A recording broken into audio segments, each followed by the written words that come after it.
Just about everything that you see on this redesigned 2014 Toyota Tundra is all new, but just about everything that you don't see isn't.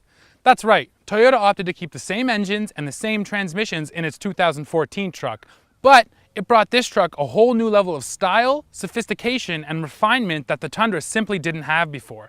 And those three things are going to come together to help this truck address what is arguably its biggest issue: image.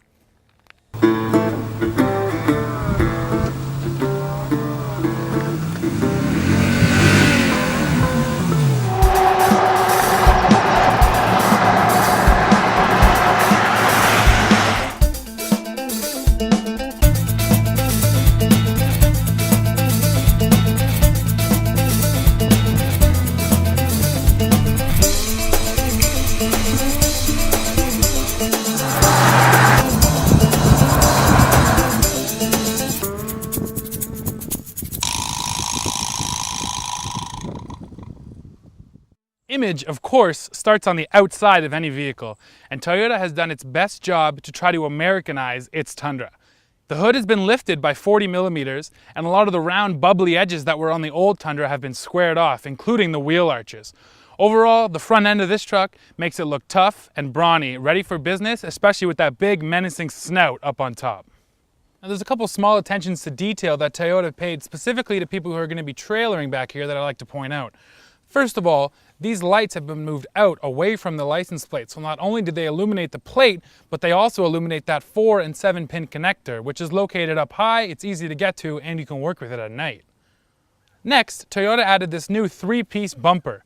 Why, you might ask? Well, anyone who's ever towed and backed into their trailer can tell you that a full bumper can be expensive to replace. This way, if you only ding the rear left-hand corner, you only have to replace the rear left-hand corner.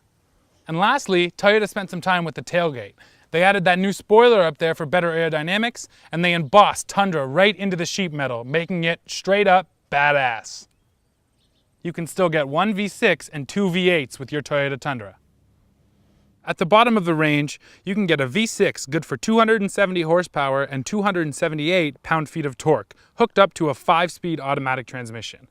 The middle engine is a 4.6-liter V8 that offers 310 horsepower and 327 pound-feet of torque.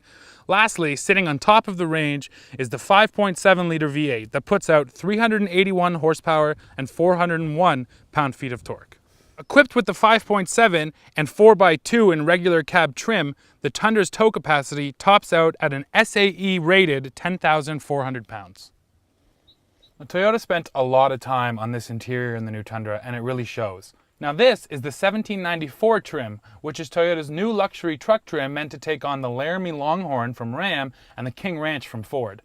Why 1794, you might ask? Well, Toyota's truck plant in San Antonio is built on a ranch that was first founded in 1794. That's right, Toyota really has to fight tooth and nail for every little bit of American heritage that it can pick up. A lot has changed on this interior compared to the old one. First of all, in this 1794 trim, you really do get some beautiful materials. The seats are very comfortable, and they even incorporate a little bit of suede in there. The interior materials on this truck make it seem a lot more like a Lexus than a Toyota, and that was something that you just simply couldn't get out of a Tundra before. Previously, the Tundra always felt more like a bare-bones work truck. You could never dress it up to the point where you felt as though you were in a real luxury interior. On the old Tundra interior, Toyota actually went a little bit overkill with the size of its knobs and buttons, again, trying to be more Americanized. This Tundra features much more regular size knobs, and it doesn't look so kitschy as the old truck used to. Technology has been stepped up on this truck too. You get Toyota's latest version of their N-Tune infotainment system, which includes things like Pandora, satellite radio, and navigation. There's also a new 3.1-inch screen in the info cluster. Toyota even eliminated one of the gauges down there to make it even simpler to read, and the screen only shows you one bit of info at a time, so at a quick glance you can get what you're looking for. Particular attention was also paid to the storage in this truck. There's now a new spot on the dash and a larger center console so you can store your stuff, but frankly it's not quite as much storage as some of the other trucks in the industry have. Well, that 1794 edition definitely features some nice colors on the inside. All trucks in the Toyota range have been seriously upgraded compared to the old ones when it comes to the interiors. Take this SR5 trim, for example. Sure, you don't get those leather suede seats like you do in the 1794, but everything in this truck has just been made a lot more modern looking than the old truck. In the old Tundra, you didn't really want to look around too much because all you had was really ugly plastic to look at. This truck at least has some chrome trim and some different style lines that break up the interior rather than just having one solid color straight across the dash. One last thing Toyota did to make this interior better than the old Tundra is they moved the entire center stack 2.6 inches closer to the driver. That makes sure that all your controls are within easy reach even while you're on the road. So sure, most of the changes did come to the outside of this truck, but Toyota did do a little bit to make sure that this Tundra is the smoothest driving Tundra yet. They've added new shock valve dampening, which helps the truck feel a lot smoother than it used to. If you remember, the old Tundra would get a lot of box chatter and it felt almost too rigid when you were on the road. This truck does not have any of those traits. To complement that new soft ride, Toyota's also tweaked the steering feel on this new Tundra, and I gotta say that it's a bit of a double-edged sword. This new steering is very light. On the highway, it makes cruising easy. You only need to put a little bit of input in it to make sure the truck tracks straight. But on the flip side, in a city situation, you need to turn the wheel quite a bit just to make a 90-degree turn on this Tundra. It loses some of that direct, rigid steering feel that the old Tundra had, but this truck on the highway will be a much better long-distance cruiser. Now, when you opt for the top-of-the-line 5.7-liter V8 on this Tundra, it's paired exclusively with the 430 rear axle ratio. Now, for anyone who knows trucks, they know that that's a very torquey ratio, and I'm going to tell you that this engine feels great, even with 8,500 pounds hooked up to the back like I have it right now.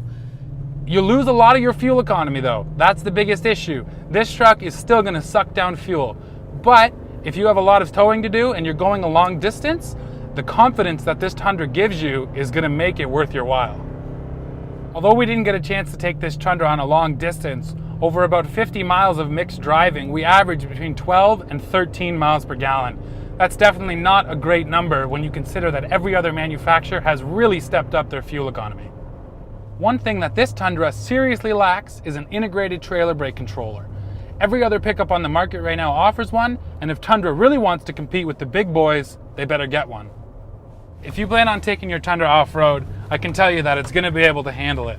That 430 rear end puts down the torque that makes this thing a pretty serious rock crawler, and you can crawl over those obstacles rather than having to hit them with momentum. For the serious off-roader who wants to take their Tundra out on the trails, you can get the TRD 4x4 package, which equips this truck with Bilstein shocks and new custom designed tires, which I can tell you grip the ground and especially the mud real well. Fuel economy be damned, Toyota spent all of its time making this the most comfortable and best looking Tundra ever. But if you plan on buying one, expect to spend a lot of your time at the gas station. For more on this review and others like it, visit autoguide.com.